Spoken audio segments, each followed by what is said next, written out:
दोस्तों नमस्कार, स्वागत है आप सभी का online data first YouTube channel पे। जैसा कि दोस्तों आप जानते हैं, किसी भर्ती संबंधित कोई भी जानकारी होती है आपको ऑनलाइन डेटा फर्स्ट चैनल के माध्यम से सबसे पहले रियल ऑथेंटिक जानकारी दी जाती है और इस वीडियो में भी आप सभी को वही दी जाएगी। तो वीडियो को लाइक कर दें, साथ ही शेयर कर दें और चैनल को सब्सक्राइब कर लें, जिससे कि जानकारी आप सभी को सबसे पहले ही मिले रियल ऑथेंटिक। चलिए दोस्तों वीडियो शुरू करते हैं। शुरुआत करेंगे सबसे पहली अपडेट के बारे में, क्योंकि यहाँ पे कई जानकारियाँ होंगी। चाहे वो अगर बात की जाए बेसिक शिक्षा विभाग की बैठक के अंदर उत्तर प्रदेश में, जहाँ पे 63,000 शिक्षक भर्ती के बारे में बात की जाएगी, 2 लाख पदों पर शिक्षक भर्ती का आदेश, और इसके अलावा एडेड जूनियर अंत तक बन रही है टीजीटी पीजीटी यूपी टेट को लेकर। पहले मैं आप सभी को बता दूं, क्योंकि आज की ज़्यादातर जो आपकी न्यूज़ होगी वो शिक्षक भर्तियों पर ही आधारित देखने के लिए मिलेगी, तो किसी भी शिक्षक भर्ती शुरुआत कर लेते हैं। अगर बात की जाए उत्तर प्रदेश के अंदर शिक्षक भर्ती को लेकर काफ़ी लंबे समय से कई भर्तियों का इंतजार किया जा रहा है। टीजीटी पीजीटी जैसे तैसे आ गई 4,000 पदों पर, इसके अलावा एलटी गेट, एडेड जूनियर और भी बहुत सारी शिक्षक भर्तियां हैं जो कि यहाँ पे या तो लटकी हुई हैं या फिर नई भर्ती के विज्ञापन जारी नहीं हो रहे हैं। और जब बात आती है भर्तियों के अंदर पदों की संख्या के बारे में, तो और भी ज़्यादा कम हो जाते हैं। जैसे कि पिछली बार टीजीटी पीजीटी 15 पे आई थी और इस बार आपको देखने के लिए मिली सिर्फ 4,000 पदों पर। जूनियर की 1,800 पदों पर भर्ती आई, तो भर्तियों के अंदर पदों की संख्या भी कम हो रही है। लेकिन जब हम जाते हैं अपने आसपास के पड़ोसी राज्यों के अंदर, तो वहाँ पे एक बड़ी संख्या में शिक्षकों की भर्ती देखने के लिए मिलती है। उत्तर प्रदेश के अंदर जनसंख्या ज़्यादा, विद्यालयों की संख्या ज़्यादा, छात्रों की संख्या ज़्यादा और शिक्षक भर्तियाँ कम। लेकिन जब बात आती है आसपास के राज्यों की, तो वहाँ पे विद्यालयों की संख्या कम, छात्रों की संख्या कम और शिक्षक भर्तियाँ ज़्यादा। और ऐसा मैं इसलिए कह रहा हूँ क्योंकि यहाँ पे 2 लाख खाली पदों पर शिक्षक भर्ती को लेकर जो आदेश है वो जारी किया गया है। साथ ही इससे संबंधित एक सवाल और देखने के लिए मिलता है कि यूपी के टेट सीटेट पास छात्र भी इसके अंदर आवेदन कर सकते हैं या फिर नहीं। तो हाल ही में आप सभी ने देखा था कि सत्ता परिवर्तन हुआ था बिहार के अंदर। बिहार में जब चुनाव हो रहे थे उस समय पे तेजस्वी यादव के माध्यम से रोजगार के मुद्दे को लेकर काफ़ी तवज्जो दी गई थी और लगातार वो मुद्दे उठा रहे थे। भले ही उस समय उनकी सरकार नहीं बनी, लेकिन बाद में जो भी हुआ, गठबंधन हुआ, दोबारा से सरकार बनी। अब उसके बाद से यहाँ पर उनका कहना है कि मुख्यमंत्री की बैठक के अंदर शिक्षा विभाग की समीक्षा बैठक में गुणवत्ता शिक्षा प्रदान करने के लिए तय समय सीमा के अंदर चरणबद्ध तरीके से अविलंब शिक्षकों के 2 लाख खाली पदों पर बहाली करने के जो निर्देश हैं वो दिए गए हैं, ताकि छात्र छात्राओं को पठन पाठन में कोई दिक्कतों का सामना न करना पड़े। नीचे आप सभी के सामने पूरी की पूरी जो इमेज है वो संबंधित है। मतलब कि बिहार सरकार के माध्यम से आने वाले कुछ समय के अंदर 2 लाख पदों पर भर्तियों के विज्ञापन जारी होंगे। और ये कोई नई बात नहीं है, इसको लेकर मैंने एक दिन वीडियो भी बनाया था, जहां पर थंबनेल के अंदर मैंने आपको बताया था कि 1,75,000 पदों पर भर्ती होगी, जिसमें से 90-95,000 प्राथमिक के होंगे, बाकी अन्य विद्यालयों में होने वाले हैं। सवाल यह है कि उत्तर प्रदेश के टेट और सीटेट वाले अभ्यर्थी आवेदन कर सकते हैं कि नहीं। तो इस बात को लेकर बहुत कम लोग आपको जानकारी देते होंगे, लेकिन मैं आपको सत्य बताऊंगा। असल में बिहार सरकार के माध्यम से हाल ही में एक संशोधन किया गया था। उस संशोधन के अंदर उन्होंने क्या किया कि अपनी भर्तियों के अंदर बिहार राज्य के निवास मांगना शुरू कर दिया। अब जब बिहार राज्य का निवास मांगेंगे तो अन्य जो भी राज्य होंगे उनके पास तो निवास अपने अपने राज्यों का होगा, तो इसमें उनको समस्या आने लगी और इसके चलते जो अन्य राज्यों के अभ्यर्थी वो आवेदन नहीं कर सके। अब आगामी जो भर्तियाँ आएंगी उसके अंदर क्या नियम होगा अभी उसके बारे में कह पाना संभव नहीं है, लेकिन जो वर्तमान में नियम लागू किया गया था कई भर्तियों के अंदर, उसमें से बिहार के निवासी आवेदन कर सकते थे। स्पष्ट शब्दों में नोटिफिकेशन में जानकारी दी गई थी। चलिए बात कर लेते हैं अपनी अगली अपडेट के बारे में, जो कि संबंधित है उत्तर प्रदेश बेसिक शिक्षा की मीटिंग के बारे में, जहां पर शिक्षा मंत्री के माध्यम से दिशा निर्देश भी दिए गए हैं। उत्तर प्रदेश के बेसिक शिक्षा मंत्री जी के माध्यम से हाल ही में बेसिक शिक्षा विभाग के तमाम आला अधिकारियों के साथ में बैठक देखने के लिए मिली, जिसकी इमेज उन्होंने अपने फेसबुक ट्वीट अकाउंट से भी यहाँ पर साझा करते हुए जानकारी दी।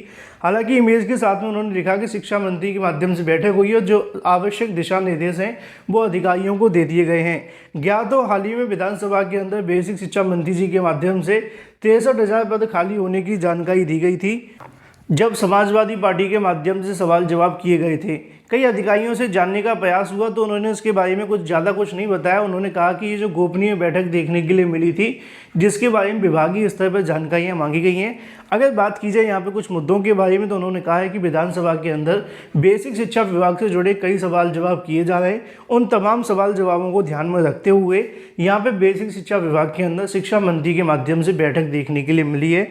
बाकी अगर बात की जाए इसके बारे में, अधिकारी कुछ ज़्यादा बोलने के लिए अभी तैयार नहीं है। जैसे कोई जानकारी निकलेगी तो आपको बताया जाएगा। लेकिन वहीं दूसरी तरफ बात की जाए अपनी अगली अपडेट के बारे में, जो कि संबंधित है 63,000 पदों पर नई प्राथमिक शिक्षक भर्ती को लेकर। 63,000 पदों पर प्राथमिक शिक्षक भर्ती के विज्ञापन के लिए योगी सरकार के ऊपर चारों तरफ से दबाव बनाना शुरू कर दिया गया है। मैंने कल ही आप सभी को जानकारी दी थी कि कांग्रेस के माध्यम से ट्विटर पर इसको लेकर ट्वीट किए गए और उसके बाद से अभ्यर्थियों ने ट्वीट को लेकर यहाँ पे जो बौछारें वो शुरू कर दी।